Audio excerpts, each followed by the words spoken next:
Vou pegar aqui as notícias. Educação por quê? Desde que a pandemia se instalou aqui no país também, aqui no Brasil também, e devido ao isolamento adotado em estados e municípios para conter a velocidade da propagação do vírus, diversas propostas de prosseguimento de aulas utilizando ferramentas de ensino à distância estão em curso nas redes públicas e privadas do país, tanto ensino básico, fundamental, quanto ensino superior também. E daí isso é uma solução viável? Quais as críticas que existem em relação a esse modelo que está para ser adotado? Sobre tudo isso a gente conversa agora com o cientista, educador e professor da Universidade Federal do ABC, Fernando Cássio. Olá, professor. Oi, Thalita, boa tarde a todo mundo. Boa tarde, seja muito bem-vindo. Fernando, é, de fato, é uma possibilidade viável adotar esse ensino à distância? Existem algumas críticas, algumas pontuações que precisam ser feitas sobre isso, certo? Thalita, é assim, a gente está numa situação muito excepcional, né? Então, nessa situação que é muito excepcional, a gente tem muita gente em casa, isolada, né? Sem aulas, né? E, e as escolas e as universidades, as instituições de ensino em geral, elas são também espaços de sociabilidade, né? Em que as pessoas estão vinculadas por outras relações, né? Então, é mais ou menos esperado, né? Que exista um movimento de utilizar, né, as ferramentas tecnológicas e tal, para se criar algumas formas de manter esses vínculos que já existem, mediados por essas instituições. Então, esse é um debate, né? Quer dizer, isso é uma coisa que faz algum sentido que aconteça. Porque as pessoas, elas estão solitárias, né? E as pessoas falando só de conteúdo de aprendizagem, mas dos conteúdos amplos da educação formal, né? De substituir isso por uma educação à distância. E aí as razões são várias, né? Então, por exemplo, você tem redes de ensino básico, por exemplo, redes enormes, como a rede de São Paulo, que tem mais de 3 milhões de alunos, e que percebe, né, que um período longo de reposição de aulas aí, né, depois que passar esse período de isolamento nosso, ele pode gerar custos grandes, né, enfim, dispêndio grande de recursos públicos.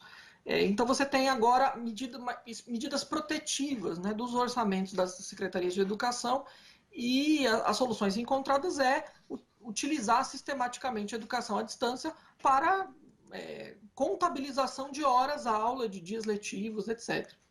Então esse é o quadro, né? O problema é que esse quadro, uma vez instalado, ele vai se deparar com problemas materiais concretos das famílias que simplesmente não têm condições, né, de acesso à internet, né, e nem só pelo acesso em si, às vezes pelos equipamentos, às vezes por condições ambientais mesmo, de estudo em casa.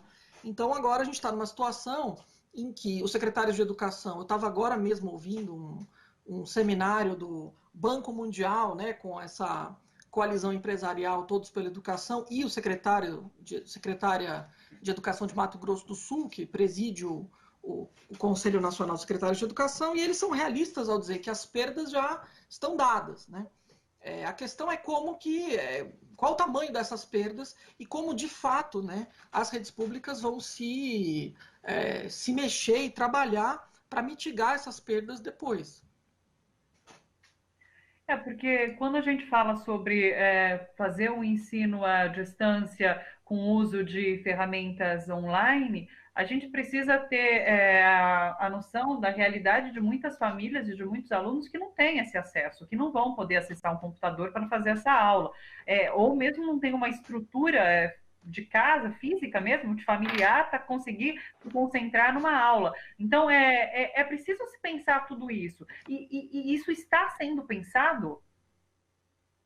Olha, eu estava ouvindo agora a presidente do CONSED, né, do Conselho dos Secretários de Educação dos Estados, e ela disse, por exemplo, estava relatando uma situação de um estado, que é o Mato Grosso, e dizendo que 2% dos estudantes da rede não tinham acesso à internet ou não poderiam acessar atividades de forma remota.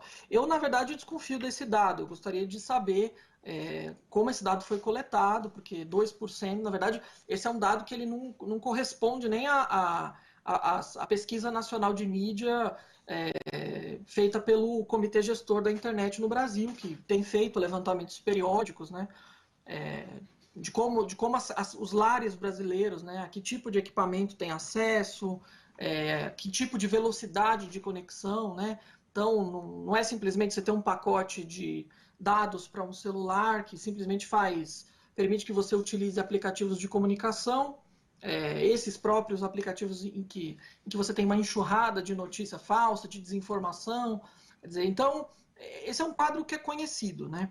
O que as redes têm feito, pelo menos, ou estão planejando fazer, é fazer políticas para contratos, né? Enfim, alguns tipos inclusive contratos de prestação de serviço grátis, com empresas operadoras de telefonia, né?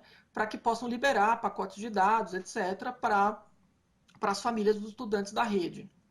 Então, por exemplo, no estado de São Paulo, está sendo providenciada uma política dessas, mas sempre de maneira muito limitada, porque a tal da política, que no estado de São Paulo é um aplicativo, né, que foi criado, chama Centro de Mídias SP.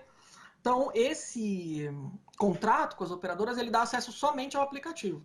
Então, é um uso bastante limitado, né, do conteúdo, quando a gente vai olhar, por exemplo, comparar um estudante da escola pública, né, com os estudantes das escolas privadas, né? A gente sabe que a internet hoje, o acesso à internet, ele é um bem público tão importante quanto acesso à eletricidade, né? Ele garante condição de cidadania mesmo para as pessoas. Então, uma política de inclusão digital séria, robusta, neste momento, especialmente, deveria prover acesso amplo à internet para todos os estudantes da rede, né? Isso, inclusive, ajudaria as próprias famílias a terem acesso a informações mais qualificadas sobre o próprio problema de saúde pública que a gente enfrenta, né? E a quantidade de desinformação que chega justamente pelos aplicativos de comunicação, os WhatsApps da vida, que são aqueles que estão incluídos nos pacotes de dados que essas pessoas podem comprar, né? Que são os pacotes baratos, né? Então, de fato, assim, tem algumas políticas, mas tem, assim, digamos, uma crença de que se você fizer uma distribuição de sinal um pouco mais ampla e permitir que os estudantes possam acessar lá um aplicativo com os vídeos, você vai conseguir garantir as horas letivas, né? Mas isso também não é verdade, porque as contingências que essa doença elas vão impingindo as famílias, né? Elas são até agora incertas, né? Adoecimentos, falecimentos, privações severas de várias ordens, né? A gente está falando também de estudantes desde os 6 anos de idade, né? Que estão começando a alfabetização, são milhares, né? Centenas de milhares, até estudantes do ensino médio. Então você também tem abordagens diferentes dependendo das idades dos estudantes, né? Tem estudantes com deficiência que exigem alguns tipos diferentes de mediações e recursos, inclusive.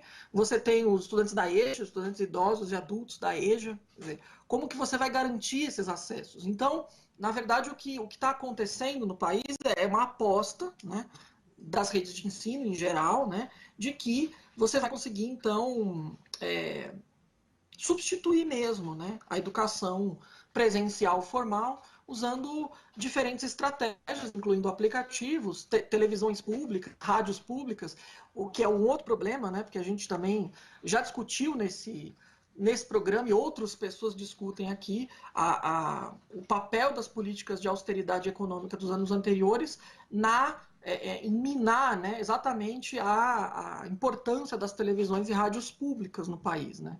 Então, quer dizer, a gente desmontou uma boa parte da nossa estrutura, né, de comunicação pública, e agora a gente está precisando dessa estrutura de comunicação pública, mas não podemos contar com ela, né? Então, de fato, sim, é uma situação muito difícil, né? E, na verdade, as redes de ensino elas estão evitando ao máximo lidar com um problema concreto, que é o depois, né? O pós-pandemia. Então, assim, como é que a gente vai enfrentar as reposições de aulas, como é que a gente vai enfrentar a mitigação das desigualdades que vão se aprofundar. Isso já é fato, não tá em questão, né? O economista do Banco Mundial estava lá fazendo uma série de comparações internacionais e trazendo casos de países, né, para ajudar o Brasil, né? Então, assim, quais países? Bulgária, Maldivas, Áustria, então países pequenos, com área muito menor, com redes muito menos complexas, né, com um número muito menor de estudantes, com uma diversidade territorial muito menor. Então, de fato, assim, nem mesmo essas coalizões empresariais que estão tentando fazer trazer os economistas do Banco Mundial para receitar, né, e recomendar coisas, também estão totalmente perdidos, né, porque de fato não tem o que fazer.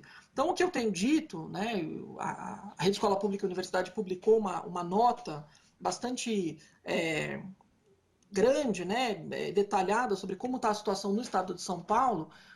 O que a gente tem percebido a partir do estado de São Paulo, mas vendo que a situação também acontece em outros estados, é que as redes de ensino estão centralizando todas as decisões, estão, na verdade, tomando para si esse trabalho de tomar as decisões e de viabilizar as ferramentas, né? Sabendo que você tem escolas, né, gestores, diretorias de ensino que fizeram planejamento. Né? Quer dizer, então, assim, as escolas e os educadores estão alijados do processo. Então, você tem ali uma meia dúzia de professores youtubers que estão sendo escolhidos para fazer lá um show ali que vai sendo disponibilizado nessas plataformas, e você tem um contingente enorme de educadores que está totalmente alijado do processo educacional, e as redes garantindo que esse processo improvisado, precário, inseguro, nestas condições, vai ser contabilizado como educação formal, né? Fernando, quero agradecer demais a sua participação. Muito obrigada.